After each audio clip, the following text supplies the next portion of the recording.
Ajnanatimirandasya Gyananjana Shalakaya Chakshurunmilitam Yena Tasmai Shri Gurave Namaha. May the spiritual master and all supremely pure teachers of pure divine love bless us to understand the subject matter at hand. This is a new series of videos about translations of KrishnaChandra Prabhu from Switzerland and his website radhe.ch. So today we want to do an on-the-go translation of an article about the Ten Commandments and subtitle about religious base motivations. For many humans, the Ten Commandments serve as an ethical basework for their culture. When we examine those commandments in depth, we can see that in them there are questionable values which we have outgrown. But they are propounded there. Even in the beginning, there is a very questionable behavior guideline, which is even conflicting with the freedom of religiosity. Let me add here that I'm going to add some of my own commentaries as well. So, that commandment is, "You shall not have any gods besides me," which in a more liberal sense could be interpreted that there is only one God and you should not have the idea that there are several gods. But let's go to what is said here in the texts. And that is a quote from Exodus 20.3 and the following. "Because I, the Lord, your God, am a jealous God." And God adds, "For those that are my enemies, I persecute their guilt of the fathers to the sons, to the third and fourth generation." That, end of quote, that is a call for religious compulsion and to the punishment of kin. And in our constitution, there is the freedom of religiosity or worldview, and that is something we have fought for, and where the biblical ideas of freedom are still far away from that. That means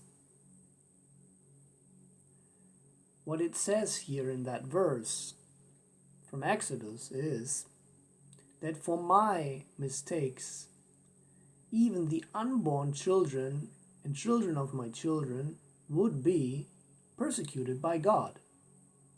That goes even beyond the tyranny of the biggest law transgressors on earth. Just imagine that. In the 10th commandment, women, slaves, or women are put in one line with slaves, animals, and objects that are possessed.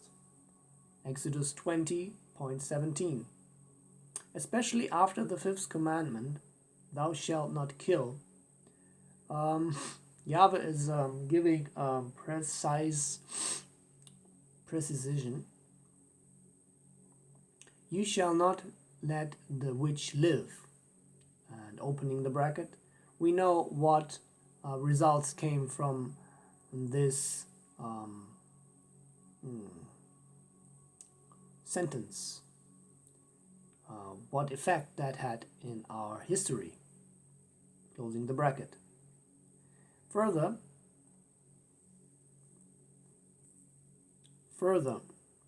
anyone who is intimate with an animal should be punished to death, and who brings a sacrificial offering of animals to any other god shall also be executed. That's Exodus 22, 17 to 19. Further in the Old Testament, you will find more death commandments than restrictions or prohibitions. Furthermore, executed shall be murderers, robbers, and also those who have homosexual intercourse, those who break the marriage, or those who have sex with a woman during her period. Given to death are also those who blaspheme God or curse their parents. Then again, that is my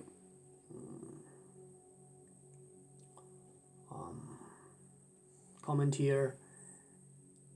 If we watch it on a more deep level, in a more esoteric way, it can have a different meaning. But we're staying here in this discussion with the direct meaning, which is also the most commonly understood meaning. We're not talking about the mystical implementations here. So, continuing, furthermore,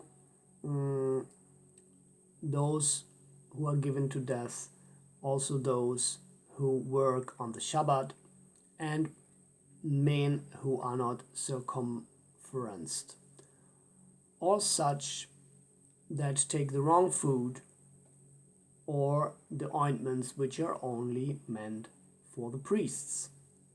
The death sentence, we're continuing with the critical analysis, that we have in our world understood to be inhuman, is a completely common sense value in the Old Testament.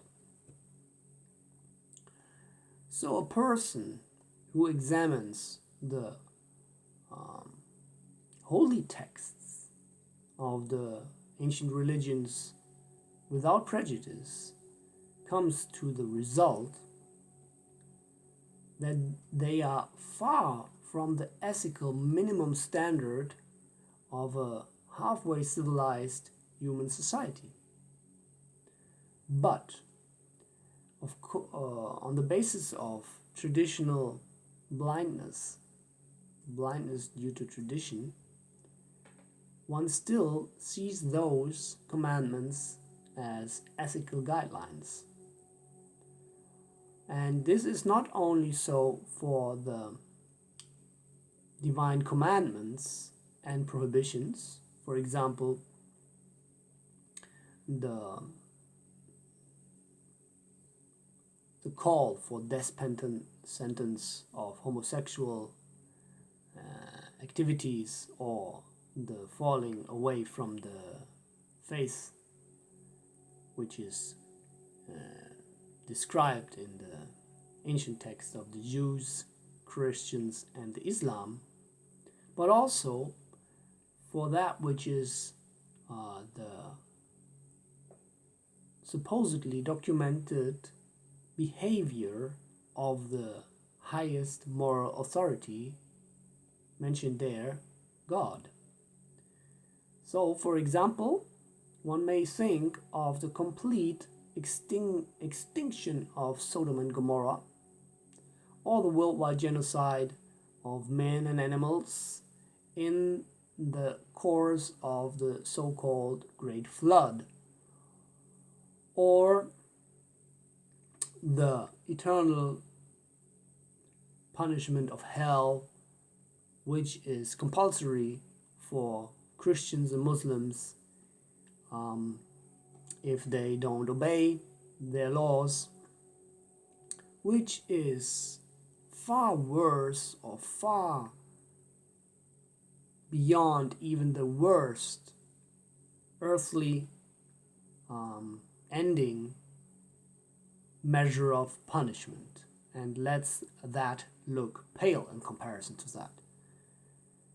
So these are just some beginning thoughts of a little bit longer article, but we've come beyond the 10 minutes mark.